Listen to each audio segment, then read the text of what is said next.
Good morning and dear students. Welcome to class of geography. Dear students, today we are going to start a new chapter and the name of the chapter is Life in Temperate Grasslands. So we will discuss the topics of this chapter. So it is my humble request to all my students, please open your book and the chapter is Life in the Temperate Grasslands. So let's start chapter number 11 and please be with me for next 30 minutes.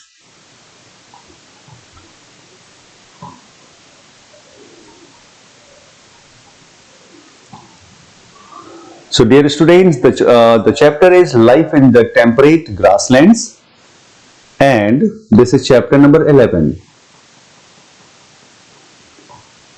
In this chapter, actually, we will read about two temperate grasslands of the world. One is the prairie of North America and the another one is the veld of South Africa. So we will read about these two temperate grasslands. किसके बारे में पढ़ाई करनी है? एक तो the prairie of North America and the second one is the veld of South Africa. So first we will read and we will discuss about the prairie of North America. So dear students, the prairies. The prairies are found both in the USA and Canada. सबसे पहले आपको ये याद रखना है कि ये जो prairies हैं, ये these both are found in USA as well as in Canada. The French word prairie means a meadow or grassland. What is the meaning of prairie? Actually, prairie is a French word and it means a meadow or you can say a grassland. This gently sloping hilly land stretches from the west of Mississippi River to the foothills of the Rocky Mountains.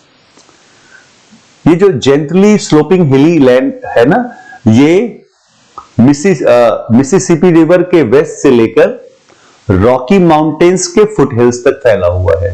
So this gently sloping hilly land stretches from the west of Mississippi river to the foothills of the Rocky Mountains. Then the Great Lakes of North America lie towards the east of the prairie. तो क्या क्या जाना इस slide में हम लोगों ने? First of all we discussed about that prairies are found both in USA as well as in Canada. Then prairie, which is a French word, it means a meadow or grassland. And this gently sloping hilly stretches from west of Mississippi River to the foothills of Rocky Mountains. The Great Lakes of North America lie towards the east of the prairie. Clear? After that,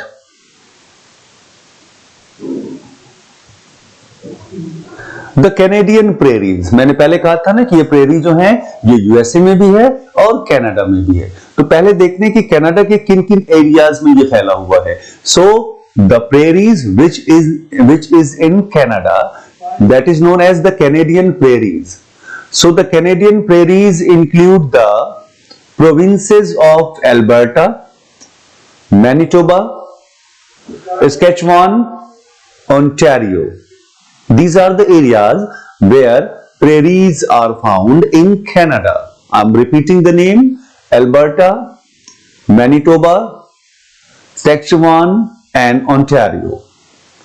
अगर USA की बात करें, so in USA the prairie extend over the states of North Dakota, South Dakota, Minnesota, Wisconsin, Nebraska and Iowa.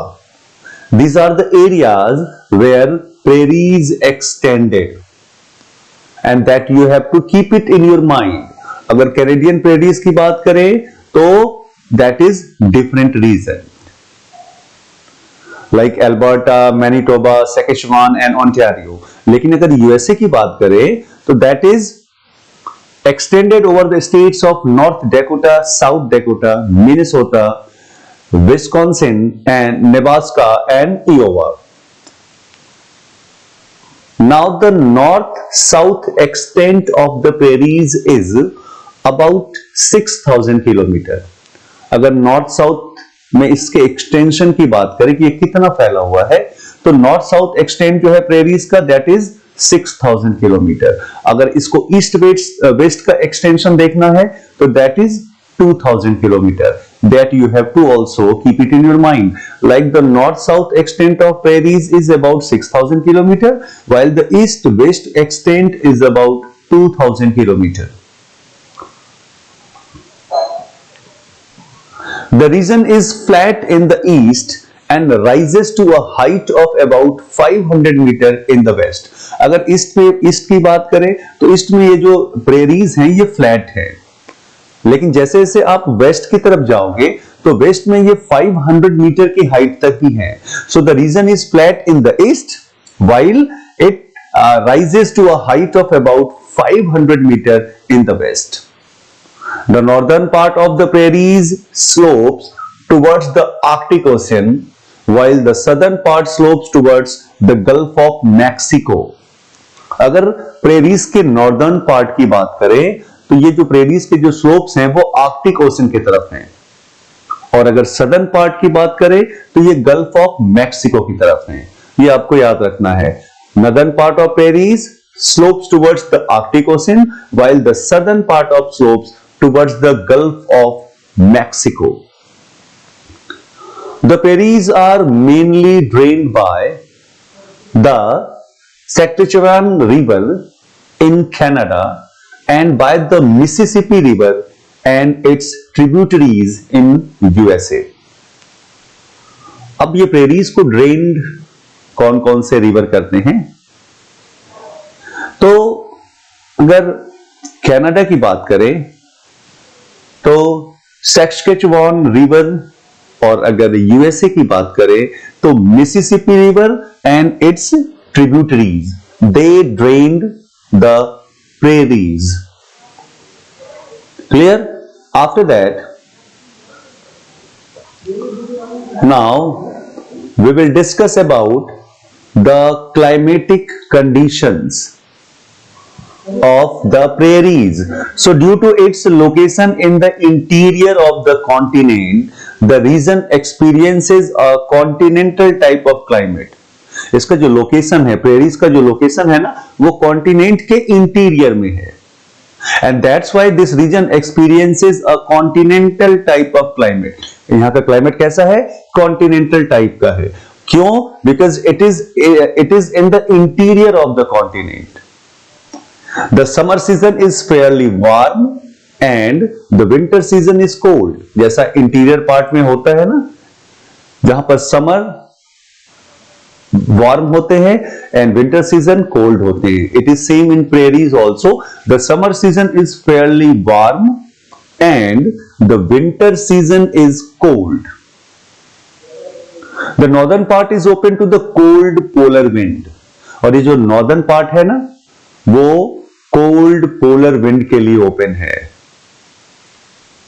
तो you can understand कि जब cold polar wind, बहुत cool polar wind जब उसमें इंटर करते होंगे तो वो टेम्परेचर बहुत फॉल कर जाता होगा। That's why the winter temperature falls below freezing point. यानी विंटर जो है, विंटर का जो टेम्परेचर है वो फ्रीजिंग पॉइंट के नीचे चला आता है, 0 डिग्री से भी नीचे चला आता है। So the northern part is open to the cold polar wind. That's why the winter temperature falls below freezing point. It goes down below 0 degree Celsius. After that, the velocity of wind is high due to the absence of trees. जो wind की जो velocity है ना वो बहुत high है, and what is the reason? वहां पे ट्रीज नहीं है। So because of the absence of trees, the velocity of wind is high. And the Chinook, the local wind of prairies, the Chinook blows down the eastern slopes of the Rockies. ये जो Chinook है ना, वो किधर blow करते हैं? तो they blows down the eastern slopes of the Rockies. Rockies के ईस्टर्न स्लोप्स की तरफ चिनूक ब्लो करते हैं. This warm and dry wind can suddenly increase the temperature. और ये जो चिनूक की मैं बात कर रहा हूं, ये वार्म और ड्राई विंड है जो कि सडनली उधर का टेम्परेचर बढ़ा देता है. जब वार्म और ड्राई विंड उधर ब्लो करता है तो उस एरिया का टेम्परेचर ये बढ़ा देता है.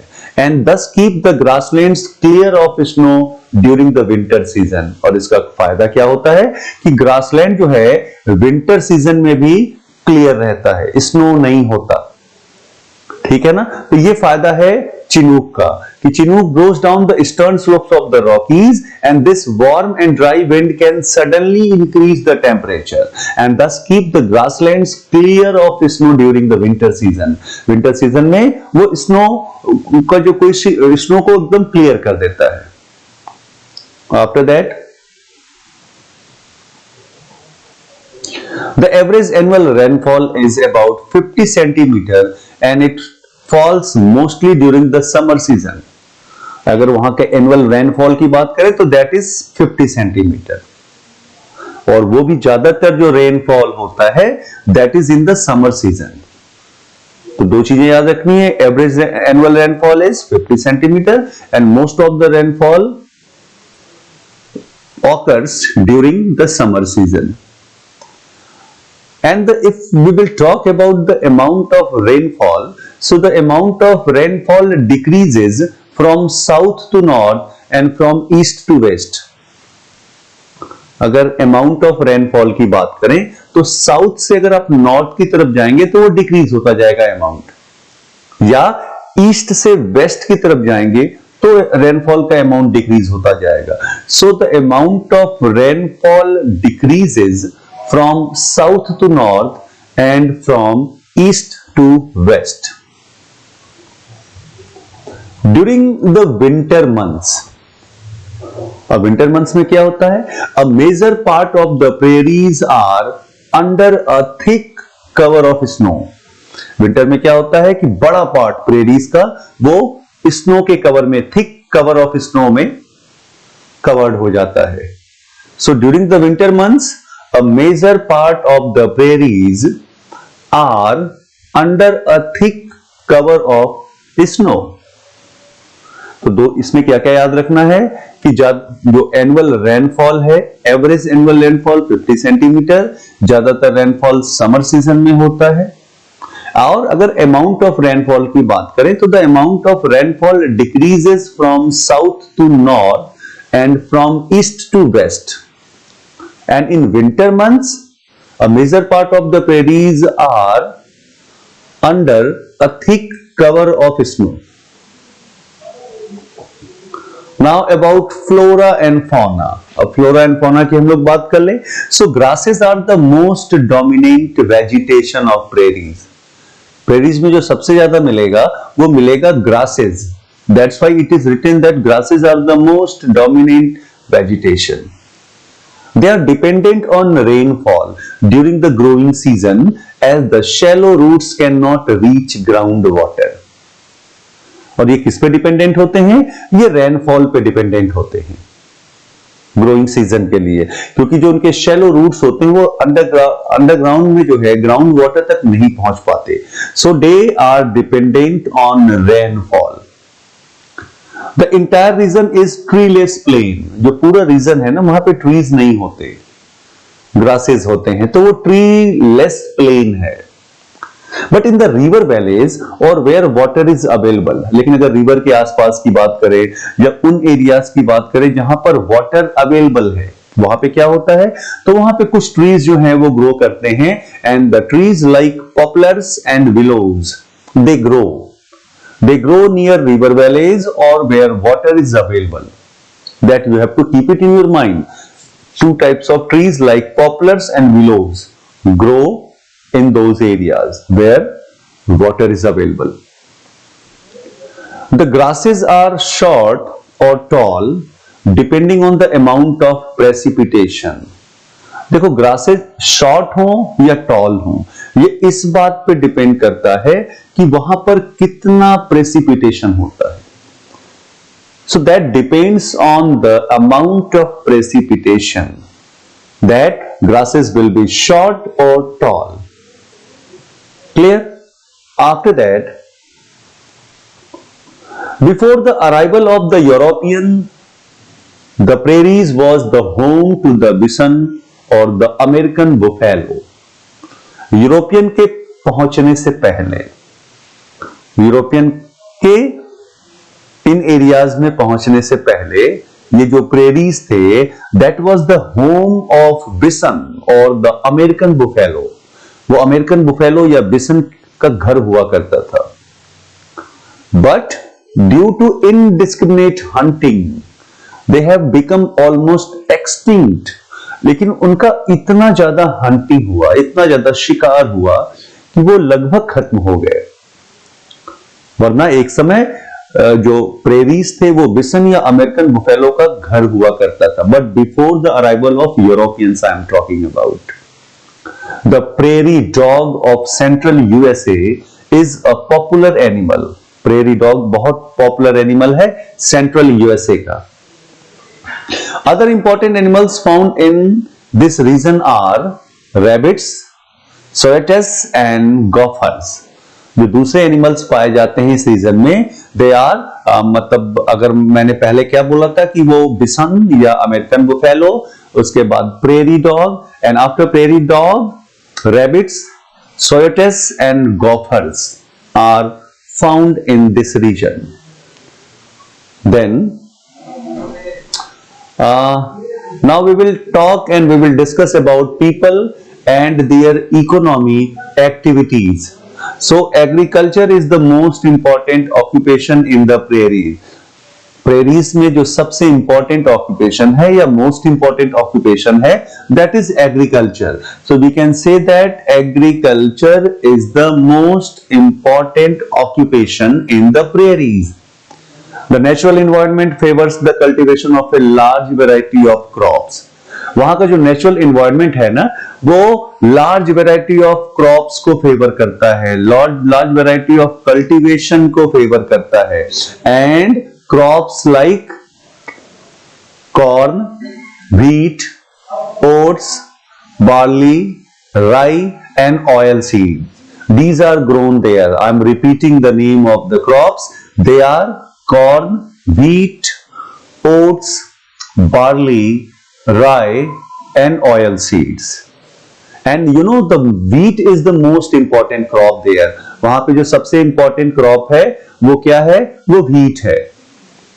तो क्या क्या इसमें हम लोगों ने डिस्कस किया? That agriculture is the most important occupation in the prairie. Prairies में जो सबसे इंपॉर्टेंट ऑक्यूपेशन है वो क्या है? वो एग्रीकल्चर है. The natural environment favors the cultivation of a large variety of crops like wheat, oats, barley, rye and oil seeds. And you know wheat is the most important crop. वो आपको याद रखना है. वैसे तो कुछ ही क्रॉप्स हैं that you have to keep it in your mind. They are corn, wheat, oats, barley, rye and oil seeds.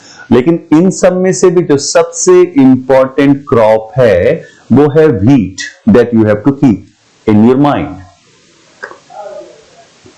After that देखो this region has following advantages. अब इस रीजन को क्या एडवांटेज है?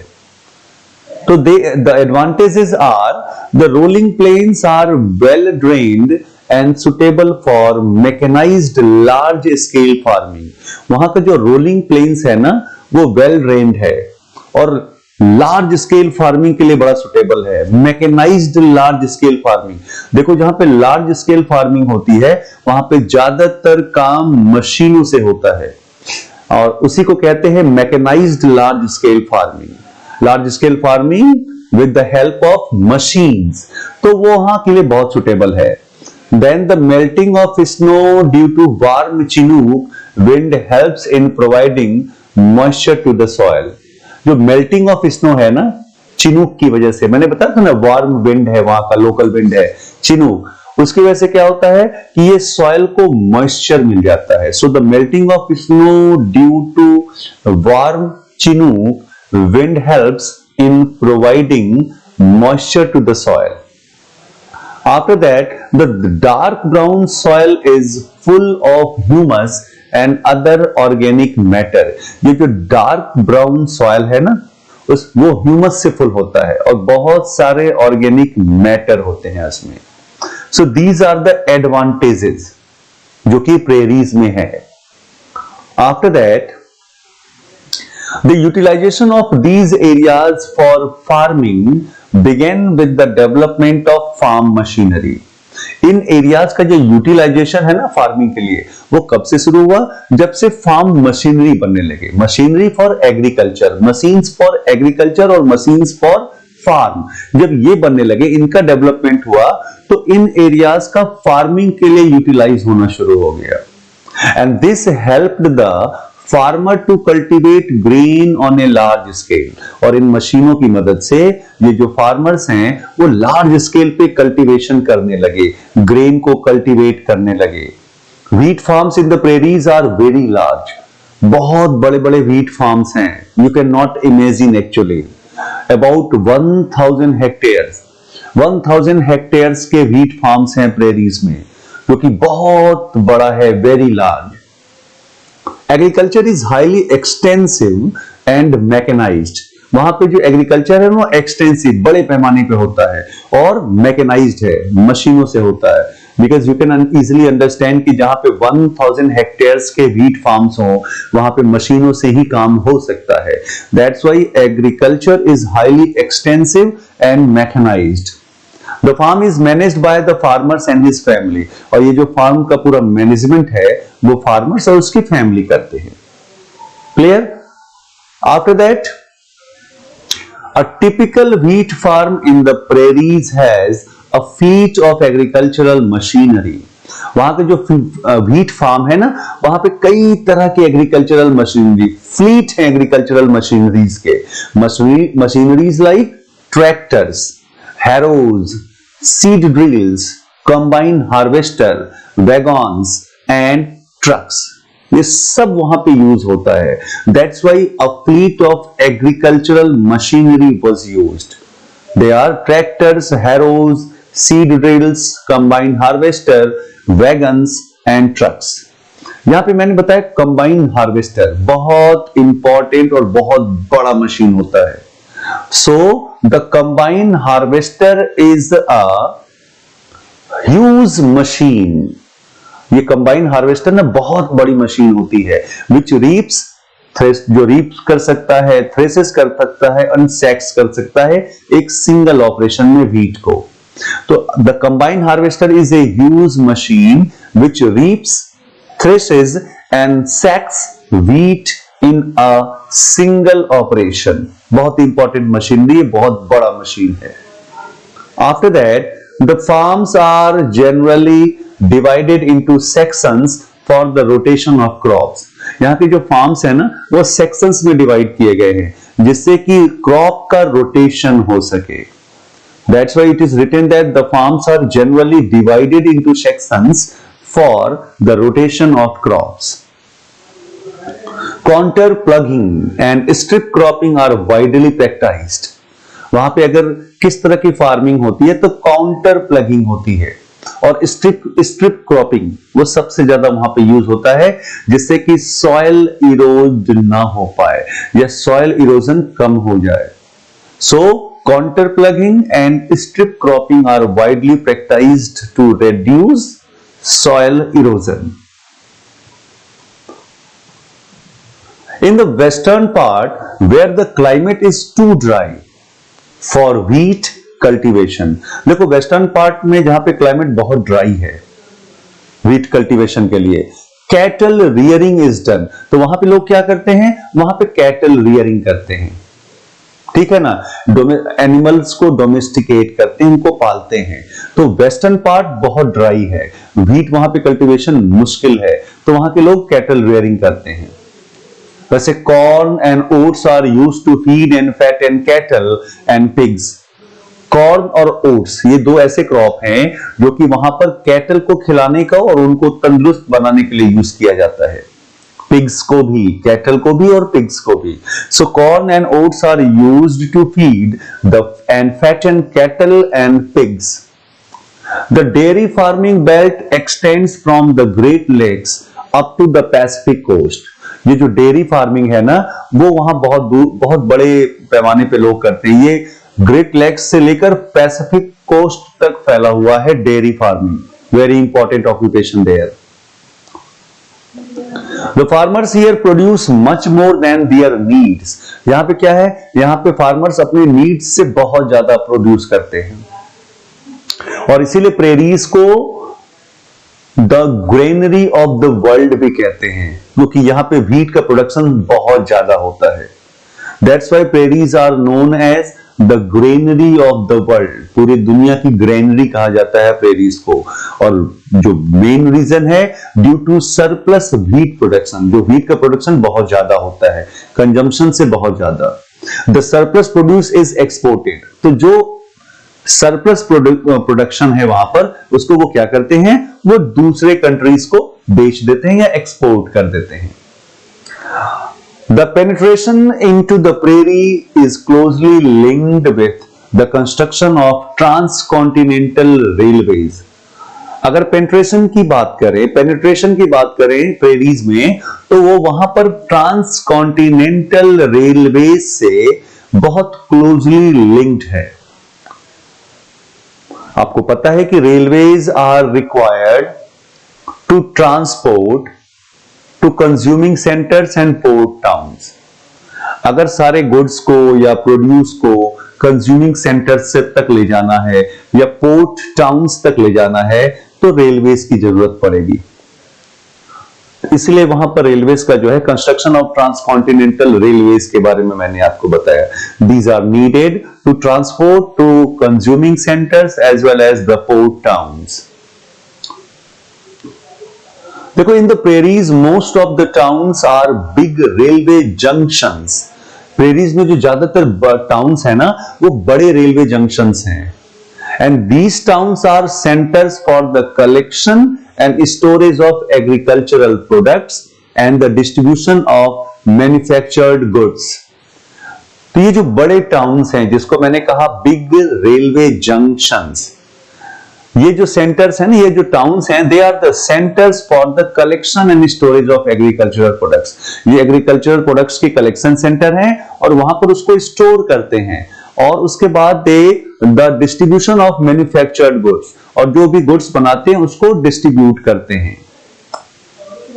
और Winnipeg in Canada is called the gateway to the prairie.